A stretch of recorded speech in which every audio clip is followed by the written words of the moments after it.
Welcome, welcome, welcome, everybody. It is 2 p.m. Pacific, 5 p.m. Eastern on Wednesday, March 4th, 2026, and we are so glad to have you with us. It is time for Outwitting the Devil, the book by Napoleon Hill. And we feature our very incredible professor who helps us to get through each chapter every week at this time. So we are just incredibly blessed to have him here with us today, and we are looking forward to chapter 7 of this amazing book. And if you haven't done so already, you need to catch up. Please go to the Unlimited Wisdom Classroom and then click on Outwitting the Devil. We have every chapter that we have done so far. Please get caught up because, boy, we are in for some treats as we go through and review and read this book. Dana Scranton, our professor, has studied at the University of Wyoming, Northwest College, and Stanford University, and he works at making a difference, teaching people how to create an entrepreneurial lifestyle of fun, profit, freedom, and impact. And his mission is to help you create an authentic life of freedom of your choosing and on your terms. So, ladies and gentlemen, without further ado, let's go ahead and give it up for Mr. Dana Scranton. Well, thank you, Craig. Thank you. Thank you, Robert. So here we are on the next chapter. Just for those of you who are following along in the book, today's chapter does not actually appear in the book as titled. The content that you'll hear today is actually the end of the last chapter. So if I don't know which version of the book you have, but it's the hypnotic rhythm chapter. And what you're going to hear today is the last part of that. So it'll be kind of a short session, but they have entitled it The Seeds of Fear. And I want to just pull up the slides here real quickly before we get into the actual chapter. And you should see the slide deck right there. We have it. Okay, so this will be chapter 7 in our video series here in the Mastermind, and chapter 5 continued. So that's what we've got. So as we launch in today's video, here's a quote from the chapter. As long as people fear something, no matter what, I will keep a grip on them, says the devil. And so this has been a theme from the very start of the book. If you'll recall, the word fear keeps popping up over and over again. And it changes impact, it changes intensity as he moves through the book, but it's still the same thing. It's fear, and it's the seed of all the things that you don't want in your life.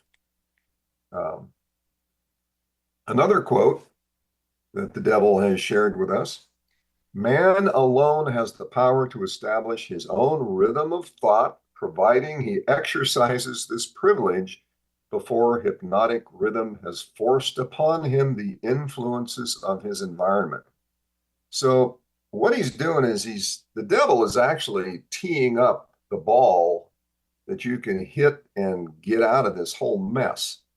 And it's, squelch fear and use your God-given ability to think. Use your own mind and don't adopt the beliefs and the mantras and the propaganda of others. So, this one statement here really contains an awful lot of information. Now, when we're talking about the seeds of fear, I just kind of draw an analogy here. All of you probably have seen where weeds grow from seeds that blew in from who knows where. I mean, we've got a property out to the east here that has plants on it that are not native to that particular area. How'd they get there? The wind. Well, the seeds of fear are kind of like those weed seeds. They're blowing all around us. And the trick is that we have to know that. Now, your mind, whether it's the conscious part or the subconscious or some other element, the unconscious part of your mind, it's the ground on which those seeds land. So if we're talking about fear seeds, you know, it doesn't necessarily start as a thought. It starts as a feeling, something that was ingrained into your subconscious mind years ago, or something that you've recently thought about. And all of a sudden, what was a trivial passing thought becomes a rooted seed of fear. So the ground that you plant that seed in, or the wind plants the seed, it can be the fertile soil of your mind. It can be a soil that's permeated with a lot of stones and kind of hard for the seed to get traction, or it can be a fortress of impenetrable rock. It really comes down to what it is you allow that seed to land in.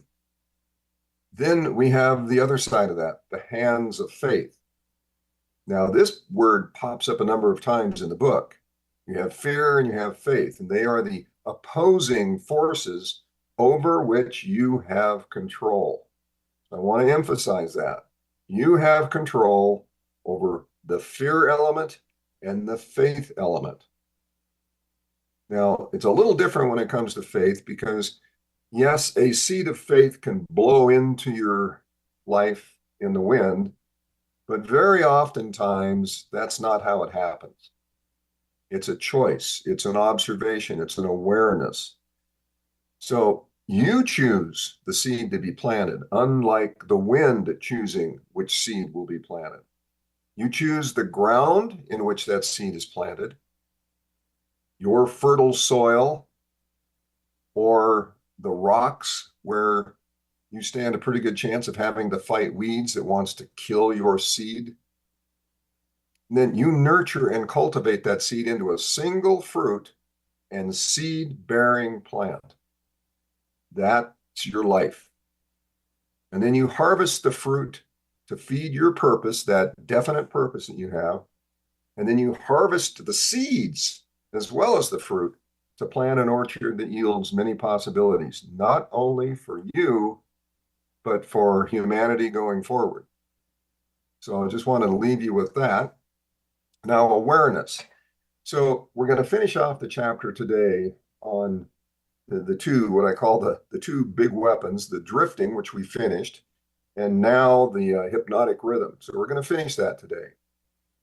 But one of the key messages I would leave you with here also is answer these questions. What fears are swirling about in and around your life and in your mind? Oftentimes we don't notice them. They're there. And, we've talked about a few of them. There's the media, there's social media, there's people in your life, there's the neighbor who just can't stop talking about all the bad things that are happening out there. It's incredible. Get aware of those, know where they're coming from so that you can sweep them off the ground or apply a little Roundup if a weed happens to pop up. What rhythms are serving you in your journey to achieving that grand, definite purpose, and those that set you free to live your authentic life of freedom? What are those rhythms? Because rhythms, remember, can be positive or they can be negative. What rhythms are destroying your hopes, desires, and dreams and shackling you to a life of despair and disappointment? Now, it doesn't have to be big rhythms, right? It can be a quiet little drumming, constantly in the background of your mind that says, I can't, I can't, I can't. Or, oh my gosh, it can be a subtle thing. Then who or what is influencing or tempting you away from your purpose through fear, drifting, or dangerous rhythms? And so being aware of this is key. Because what's going to happen, we'll get to these after we see the video. What's coming up is the opportunity to take the answers to these questions and combat whatever the negativity is that arises from those answers. So it would be good between now and the next episode if you can just kind of take these questions and answer them. And it's kind of like taking a walk in the woods. If you just dial away from your thoughts for a moment and listen to what's around you, all of a sudden you start developing a different perception of where you are. And so that's what you would do here, is answer these questions with a height of awareness that you normally don't experience. Sit down, be quiet, become aware of the thoughts. And then when you go out into the world, be aware of what's hitting you, what emotions are being piqued, what feelings are happening when you encounter the outside. So with that said, let's roll, Robert. It's a short chapter today, so.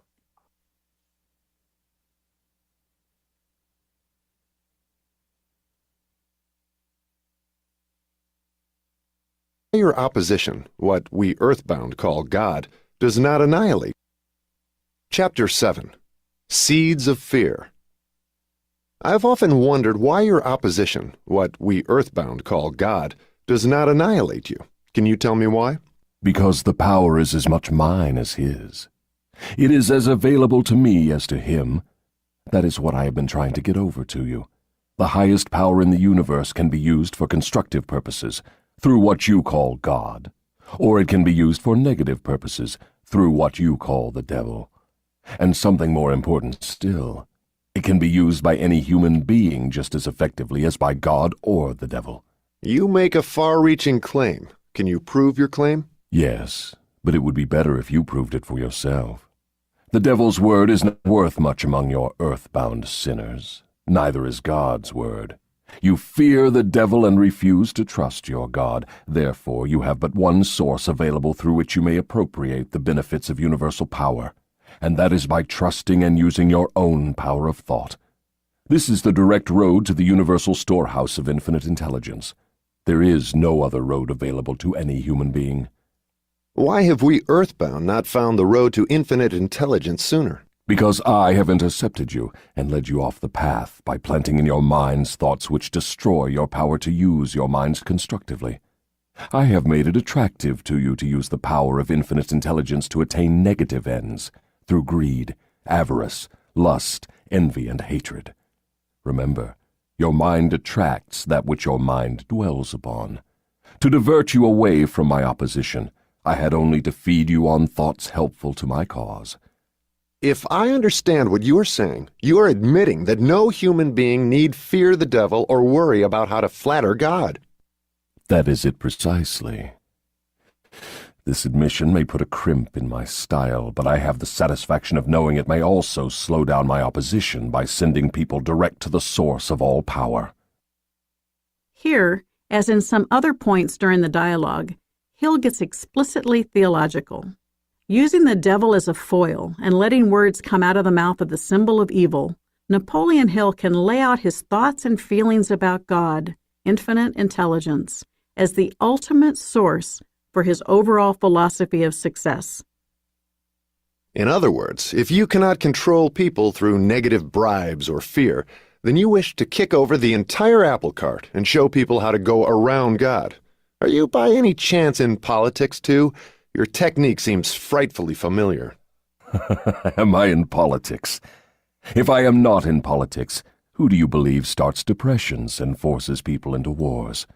Surely you would not lay this at the door of my opposition. As I have already told you, I have allies in all walks of life to help me in connection with all human relationships. Why don't you take over the churches and use them outright in your cause? Do you think I am a fool? Who would keep alive the fear of the devil if I subdued the churches? Who would serve as a decoy to attract the attention of people while I manipulate their minds if I did not have some agency through which to sow the seeds of fear and doubt? The cleverest thing I do is to use the allies of my opposition to keep the fear of hell burning in the minds of people. As long as people fear something, no matter what, I will keep a grip on them. I'm beginning to see your scheme. You use the churches to plant the seed of fear and uncertainty and indefiniteness in the minds of people. These negative states of mind cause people to form the habit of drifting. This habit crystallizes into permanency through the law of hypnotic rhythm. Then the victim is helpless to help himself. Is that right? Hypnotic rhythm, then, is something to be watched and respected. A better way of stating the truth is that hypnotic rhythm is something to be studied, understood, and voluntarily applied to attain definite desired ends. If the force of hypnotic rhythm is not voluntarily applied to attain definite ends, may it be a great danger? Yes, and for the reason that it operates automatically. If it is not consciously applied to attain a desired end, it can, and it will, operate to attain undesired ends. Take the simple illustration of climate, for example. Anyone can see and understand that nature forces every living thing and every element of matter to adjust itself to her climates. In the tropics, she creates trees which bear fruit and reproduce themselves. She forces the trees to adjust themselves to her scorching sun. She forces them to put out leaves suitable for protection against the rays of the sun. These same trees could not survive if removed to the Arctic regions, where nature has established an entirely different climate. In the colder climate, she creates trees which are adjusted to survive and to reproduce themselves, but they could not survive if transplanted in the tropical regions.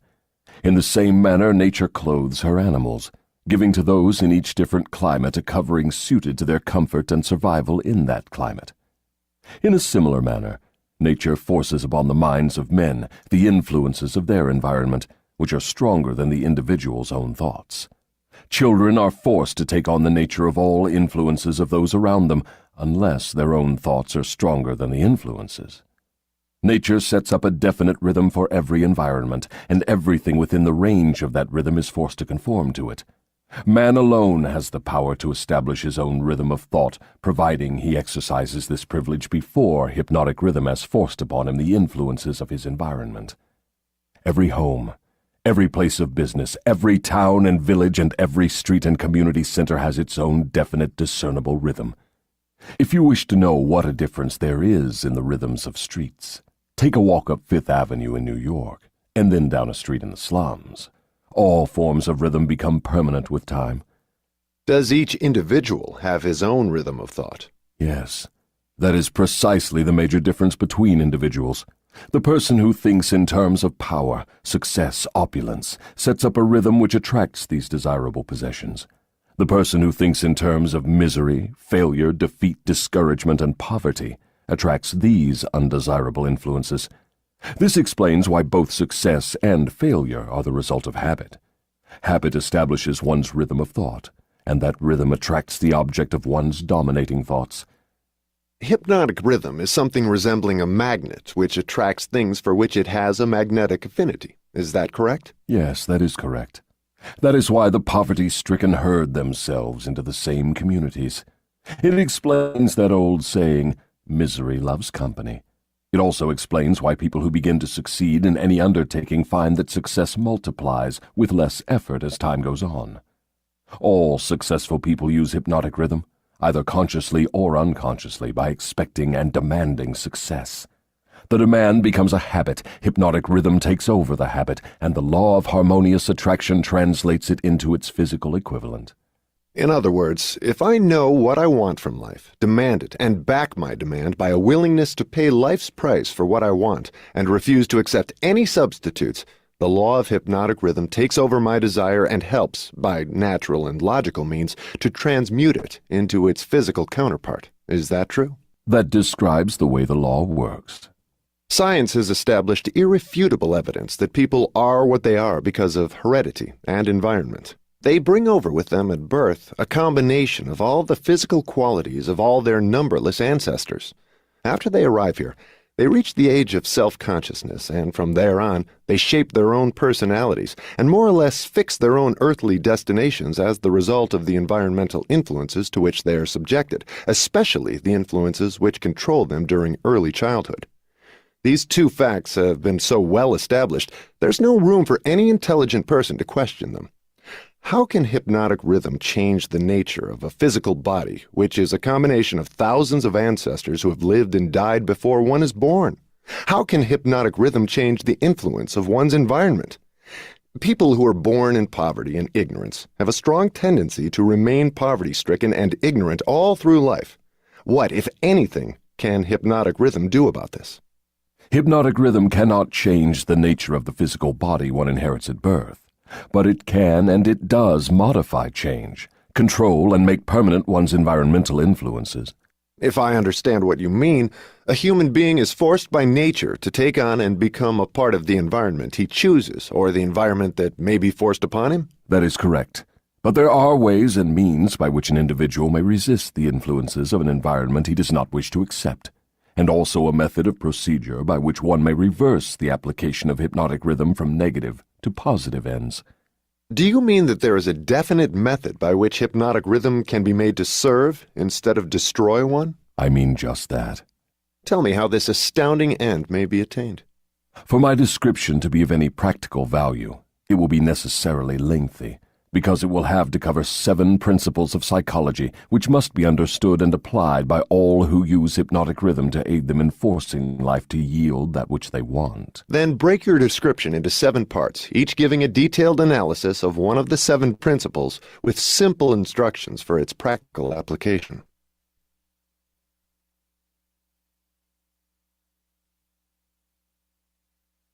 Okay, so that's the end of the hypnotic rhythm chapter, and it tees it up for those 7 principles.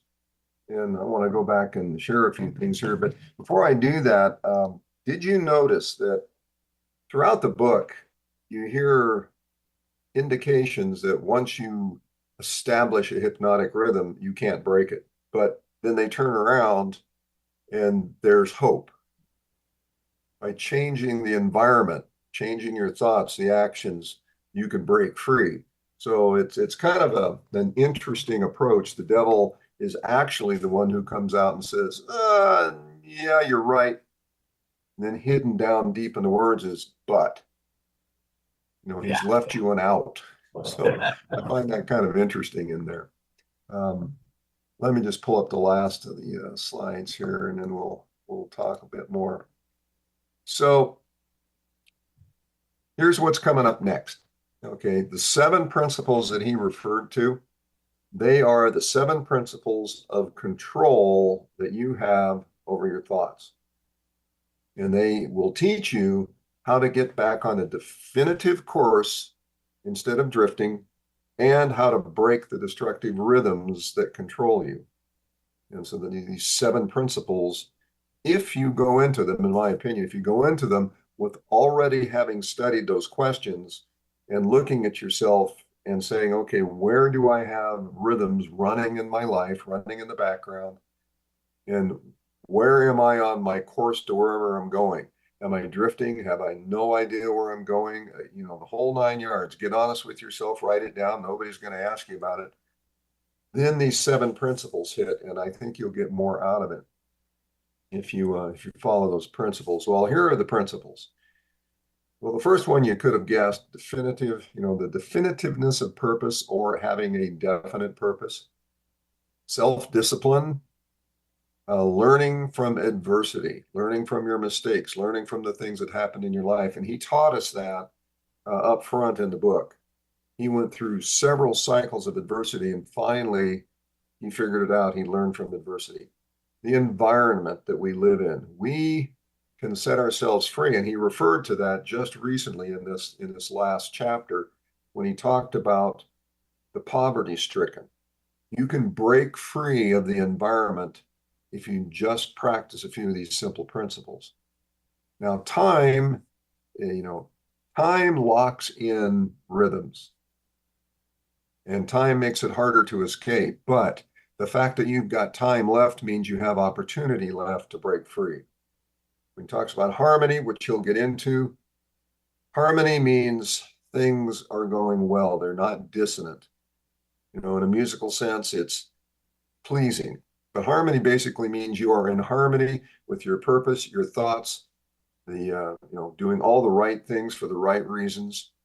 And then finally, caution, thinking through what you are going to do, including thinking through what you're thinking, that will lead you to that ultimate definite purpose. So these are the 7 principles that are coming at us in the next few chapters. So with that said, let me punch out of that, and we'll come back. And so we've got a menu crisis going on here. Come on, where are you? There it is. Too many screens running. Okay. Okie dokie. So today then, what did you find interesting? What did you find compelling? Something that is actionable, something that serves your greater purpose? And what do you think about the whole idea of fear? Anybody have a thought? And what we'll do is just remind everybody if they want to participate, please do. That's the whole point of this. Go ahead and put your cursor on the middle of the screen where you see these lovely faces. On the bottom, you'll see a bunch of buttons. One that says raise hand. Click on that button and then we will call on you in the order that we receive your inquiry. Or you can go ahead and just type a question in the chat and we'll ask it on your behalf. Either way, we want your participation because now we're getting into the meat of the book. I mean, this was kind of Dana, would it be right to say that this is kind of the appetizer to the whole full course meal, I guess, of outwitting the devil?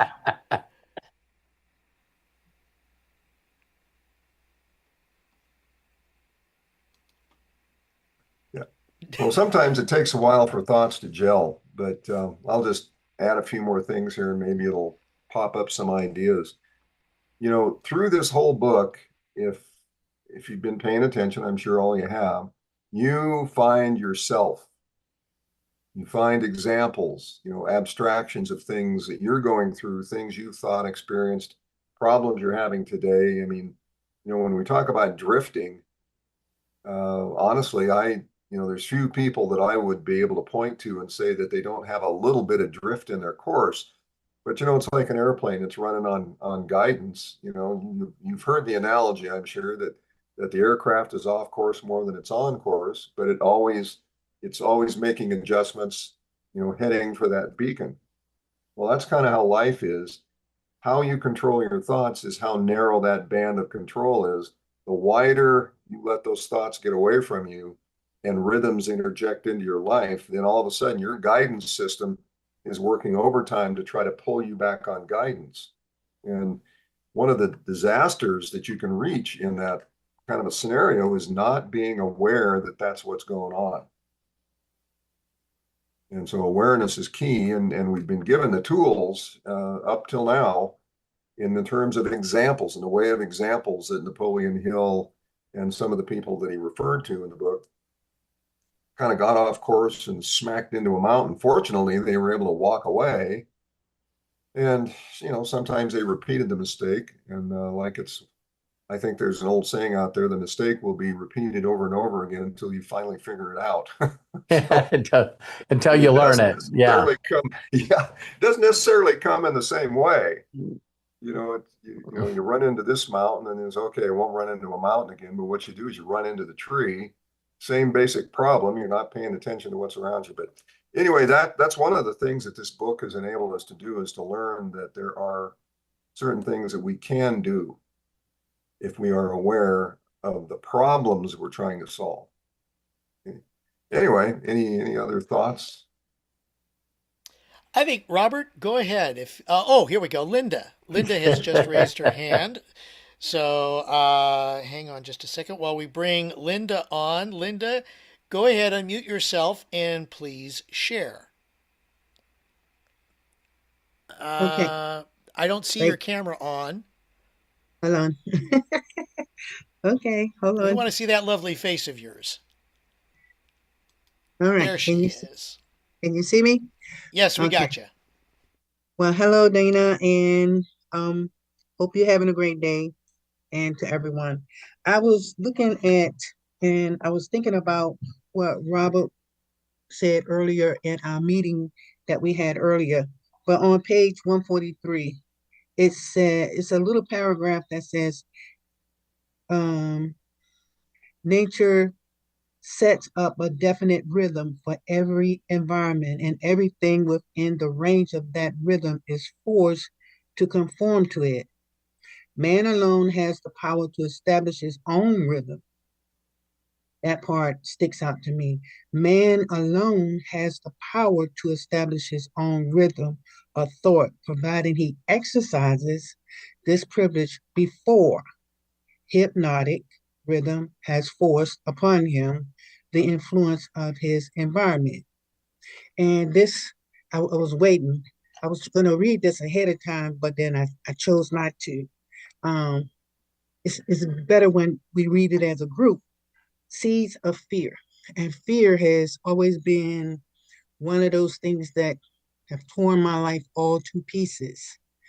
But as Robert was saying earlier, when you hang around people who have positive, I'm gonna say positive uh, seeds, it's different than the negative seeds. The negative seeds, you're always gonna have that fear. You're always gonna have, oh, I can't do this. Oh, I didn't have enough of this. Oh, um, I don't have enough education. Um, so those things like that have always influenced my life. But it's just been like the past 2 years. I've just gotten, as I've heard Robert saying, that time passed. When you get fed up putting up with enough of that crap, you'll do something about it. You'll go about to change. So I started, as he said earlier, you read books, you listen to auto videos, and that can help you change those fear factors. You know, so I'm really enjoying this, and I'm waiting as you come on Wednesday to read the next chapter. I don't want to go too fast. I want to take this slow because slow is better for me. Okay, and I'm really, really, truly enjoying this. But that part stuck out to me because if that rhythm takes over, I can see your point when you said that whether you can come back from it or not. It does say that you can't, but then it comes back and say, yeah, it's a possibility you can. It comes back and say, yeah, you can escape this. Thank God. Yeah, That we thank God. can, yeah, thank God. We can escape all of this fear that has been brought down from generation to generation to generation. So this is hope for us. This is, as he said today, pay attention to where you hang around at. Okay, pay attention to what you're listening to. Pay attention to what you're hearing. You remember the little song they used to say and sing in church? Oh, be careful, little eyes, what you see. Oh, be careful, little eyes, what you see. And oh, be careful, little ears, what you hear. Oh, be careful, little ears, what you hear. So here it is for us. All of this is to be worked out of us because God got a plan. God has a plan. And we can't get into his plan if we come in there with a bunch of fear Yep. knowledge. You know, he's got things he wants in out of each and everybody's life. Um, so yeah, I'm enjoying this, and I didn't mean to take up too much time. So I that's you all I that had to was share. Linda, that was perfect. Thank you so much for sharing. I mean, that was really, really, really beautiful. Dana, I had no idea what you were covering today. And I got up this morning and in my quiet and prayer time, I just wanted to go back to some basics. And so, in my daily wisdom before this, I talked about you become who you hang around. Mhm. And so then you come on this here and start talking about this, and I'm just like, wow, it's and one of the things that I can share with every one of you, and I don't know if every one of you can have experienced this, but if you move, you have to move. So think about your whole life, and you had to change jobs, or you had to move. And if you're young, that might mean a different school. Do you see how immediately how your whole environment and everything you do then changes? It's like by changing environment and changing the people that you're around, it happens instantaneously. So if all of a sudden one group of people, Terry and I was around a group of people, and virtually everyone we hung around bowled. They went bowling, and some of them bowled 2 times a night, during the week. And lo and behold, you now are a bowler. Because if you want to hang around those people, so whether a group of people love softball or a group of people love whatever, you find yourself getting around a group of people and you just adapt that scenario. So when I was a mechanic, especially before I took my mechanics aspect super serious, when I moved to California, I found myself doing things that the other mechanics did. Like, of course, you went out and had a beer or 2 or 3 after work and sat around and bragged to everybody how many hours you worked. Like, that was impressive, right? And it's like, I just find it very, very interesting that, this whole concept that we're not aware that we're doing things. And then all of a sudden, when you do become aware, and what I talked about, and, Craig, I'm sure will link that. He already did. But one of the very first things that my mentor told me to do, Dana, was to actually, and I have the first original notebook that I got 39 years ago. And one of the crazy thing is he said, as a deal, he just wanted me to journal 48 hours, do my very, very best, and just journal what I did for 2 days. Because we constantly think, especially in the hypnotic rhythm of things, we think that we're making decisions. When all of a sudden you just go like this and you go, I'm hungry. And it's like, wow, it's like the same time every day. And I would like to say to each and every one of you that might, even though we're human beings and we're different than animals, animals have this clock in them. They, all of a sudden it's around 8 o'clock and I got 2 golden retrievers that are each 100 pounds and they're like staring a hole through me. You know what I mean? It's like, and they're getting antsy and they're moving around. They're trying to push you. And it's like, listen, this is the time that we go for a walk, right? But us as human beings, sometimes we don't think that we have that ingrained stuff in us, that this is the time that we eat. This is the time I get ready for work. This is the time that I watch this certain reality show. Everyone's got no time for anything, but man, do we all have time to watch our so-called favorite show. And then as we're watching that show, we just want to lie to ourselves that none of that is having anything to do with us. And so one of the things is just allowing nature. One of my favorite things that I listened to was The Strangest Secret by Earl Nightingale. And he talks about how fertile our mind is. I mean, I can repeat every line in that just like a song. And he talks about, so there's certain seeds that grow, and then nightshade just happens to be one of the worst weeds on the planet, and it will destroy a whole crop. It'll destroy everything if you just let things happen. So I know there might be a lot of people out there that are looking at their hypnotic rhythm or looking at the things that they do and whether or not they're drifting. But I just want you to know that if it's not intentionally planned, there's probably a lot of stuff that's growing that shouldn't be growing.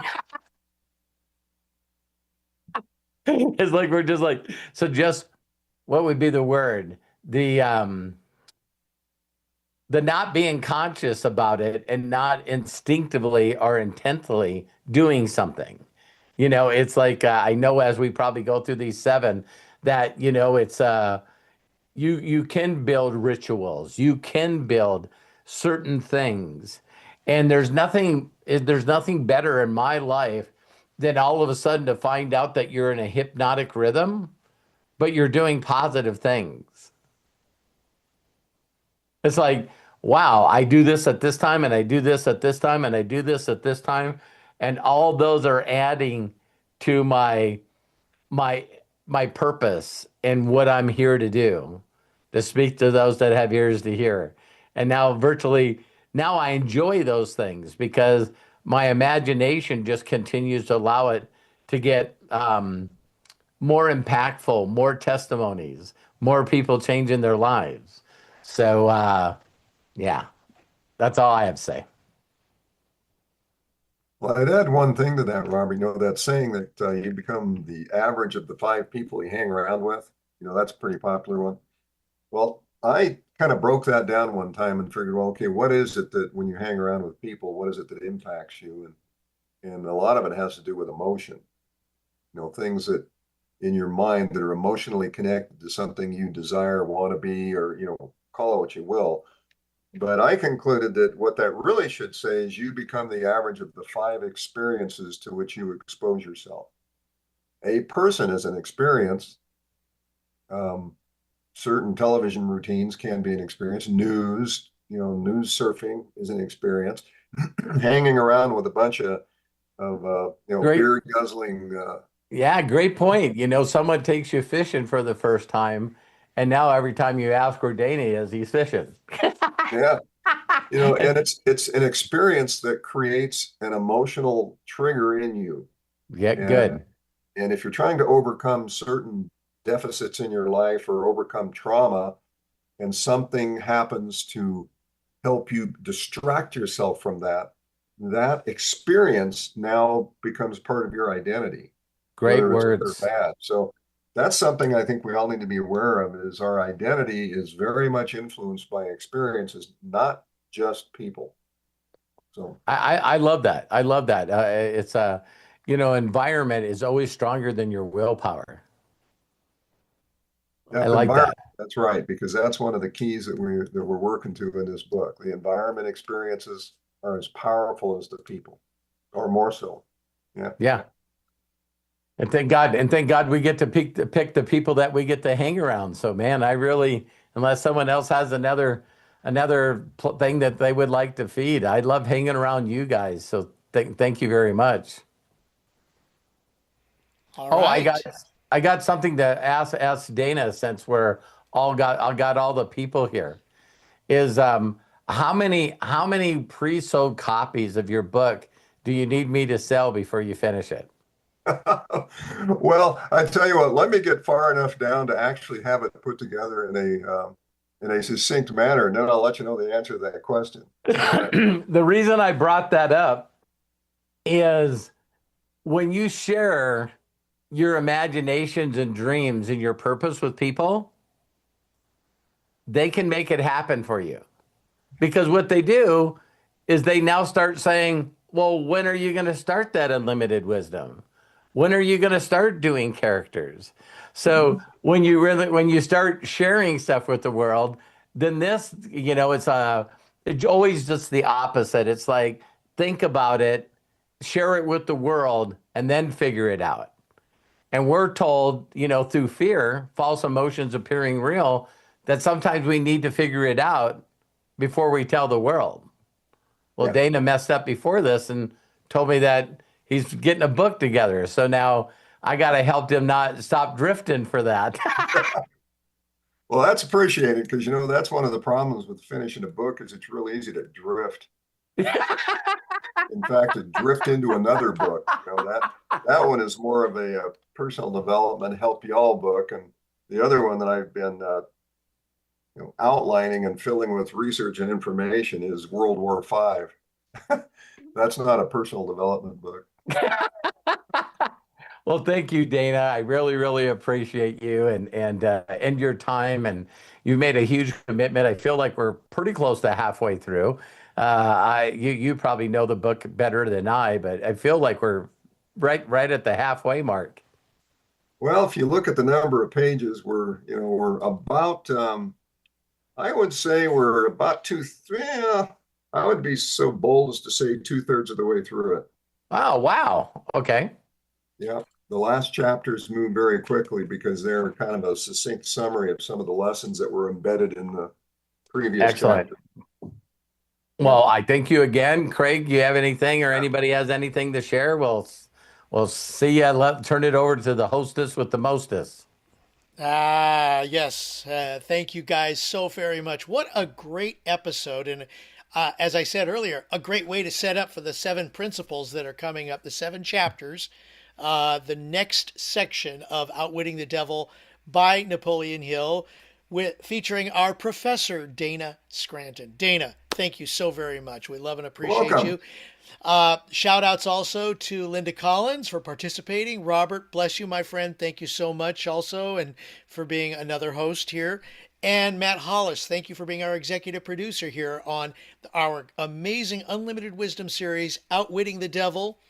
We look forward to seeing you next week, 2 p.m. Pacific, 5 p.m. Eastern on Wednesday for the next chapter of Outwitting the Devil. And of course, you can go to our calendar and find events every single day of the week. It's all listed there, and we look forward to having you participate on those events with all of us in Unlimited Wisdom. Until next time, please be good to yourselves. Be cash. Bye-bye. Don't forget, if you want to save a lot of the information that's in the chat, click the 3 dots in the meeting chat and then click Save Chat. It'll download to your computer as we finish. I'm going to go ahead and open up our unmute everybody so we can all say so long and have a wonderful Wednesday, everybody.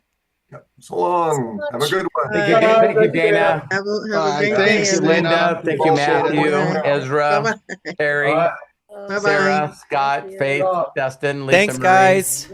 Thank you. Thank you. Brother Bill, Michael, and Angela, and Coach Bob. Thank you very much. Thank you. See ya.